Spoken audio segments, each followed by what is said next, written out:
Welcome to a Friday Morning X. Lot going on, including the last pair of Pearl Jam tickets before 8 a.m. this morning.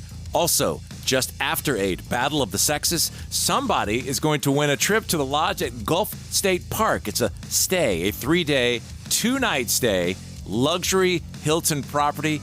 Battle of the Sexes. A lot of people have signed up to play. You, of course, can play along in the car. That's coming up just after 8. Right now, Celebrity Sleaze with Leslie Fram. It's unbelievable, this whole Justin Baldoni versus Blake Lively. And now it's headed over to Ryan Reynolds. Have you heard about Deadpool meets Nice Pool? No, but this thing, it's almost getting documentary status. Someone's got to be working on one. Honestly, already. There's so many twists and turns in this thing. Every single day. And it seems like Perez Hilton is out to get Blake Lively because every day he's talking about her. But now Justin Baldoni is getting Disney involved with his legal battle. That's right. He and his lawyers have sent a litigation letter to Marvel Studios and Disney's CEO Bob Iger, demanding that they keep any documents that may mention Baldoni. Now, this is definitely about this whole Nice Pool character. You haven't seen Deadpool and Wolverine, right? I have not.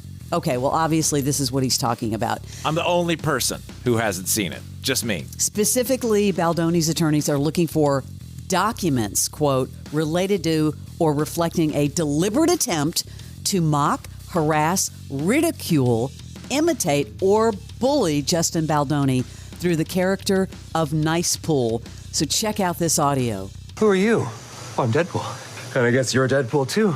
But in here, everybody calls me Nice Pool. Oh, my goodness, wait till you see Lady Pool. She is gorgeous. She just had a baby, too, and can't even tell. I don't think you're supposed to say that. That's okay. I identify as a feminist. So where did that show? Where was that? Well, see, okay, let me just say this. Ryan Reynolds portrays Nice Pool. That is Deadpool's alter ego in the movie. Oh. And sports a man bun while touting himself a feminist. That's in the movie. So this whole thing between the two of them, Baldoni and them, doesn't Baldoni have some like emotional firepower because he's basically made out in deep ways with his wife? I haven't seen the movie, but right? Like he's like, I got you. You got to see the movie. It's actually a really good movie. And that's just something that he can dangle over them in this torture, this emotional torture that they have going on.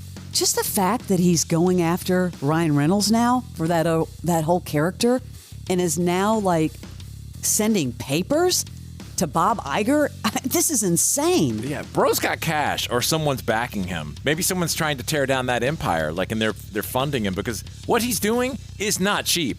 No, he's got some backers. He has to. Riley Keough, Lisa Marie's daughter, was just on the Call Her Daddy podcast, opening up about her mom's relationship with Michael Jackson. Before your mom's relationship with him, there were allegations of abuse and that he assaulted children. Then your mom went on to marry him and you spent a good amount of time with him. Like, were there any adults in your life that were like, wait, I don't know if you should be spending time at Neverland. I don't know if we want you to be there. Like, was your dad nervous? I was never told anything. So even and it's actually not something I ever asked as an adult. Why do you think? I don't know. I mean, the one thing I know is that they were in love and that their love for one another was genuine, because I was there and I remember. How does she not know? You would think that she knows. See, she acted like she never asked. Yeah, that is really strange. But how do you not know? I mean, it's all over the internet, right? I mean, how could you avoid it if that's your family history and you're such a famous... I mean, both of them were kind of freaky, like between Jackson and Lisa Marie. Yeah, it's really telling. Now, I want to talk about this Diddy documentary. This is not the one that 50 Cent is doing for Netflix. This is a different one. Because everyone's going to do a documentary on Diddy, right? Yeah. Yeah, this is called Diddy, The Making of a Bad Boy. It's on Peacock right now, revealing new details from Albie Shore and alleged gang rape victims. Some of the takeaways: Diddy had a non-traditional adolescence. Puff stopped at nothing to get into the industry. Talks about the City College stampede payouts, the Albie Shore, Kim Porter, Diddy love triangle, and the account of an alleged gang rape. This is, again, all playing right now on Peacock. And when you're done with that, go over to the Best of the Morning X podcast and listen to our 2-part interview with Diddy himself, where you hear about Jimmy Barron in not a love triangle, but with someone in Diddy's family. That whole story, and we divulged it to Diddy, and his response is interesting. And you hear a lot of little pieces throughout this interview that go back to exactly the time that they're talking about. Now, for all those football fans looking to catch the biggest event of the year, of course, the Super Bowl, Tubi has some news. Yeah, they're going to actually play it for free. How can they do that? Did they make a deal with the Super Bowl? Well, why do we need to turn on 15 components to get to Tubi when we can just watch it? Well, that's what I was going to say. How do you get to Tubi?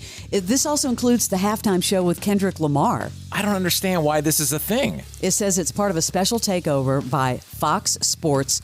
Tubi will provide a 4K broadcast of the game. Only them? I thought I'd get that on my TV anyway. The 4K. I for a big thing. Barnes, I don't know what to tell you. That's really weird. Yeah. Well, we know that the Grammys are going to proceed, and they're going to make it more of a, of a fundraiser, which I think is a smart idea. But that weekend, which is like that Friday, January 30th or whatever that Friday is, Fire Aid. Have you heard about this? That Irving Azoff, the music mogul, is putting on? Yeah, I did, and I have a question once you're finished. A massive concert called Fire Aid at LA's Intuit Dome, of course, raising money for wildfire relief charities. Some of the lineup already, the Eagles, who just made a big donation, Earth, Wind and Fire, Fleetwood Mac. I mean, I didn't even think they were going to perform together anymore. An insider says Chelsea Handler may host the event. Okay. Details are still being finalized. My question for the booker is, when you're going to have this big event in a thing that is very still happening, very much still active, Yeah. why do you book Earth, Wind, and Fire? Oh, that's a good question. That is the weirdest booking for trying to help people who were devastated. I didn't even think about that, because you're talking about wind and fire, which is why this is happening. Everything in your title is bad for this event. Could be confusion and headlines. Is this the time they changed their name? I guess so. That's your Celebrity Sleaze.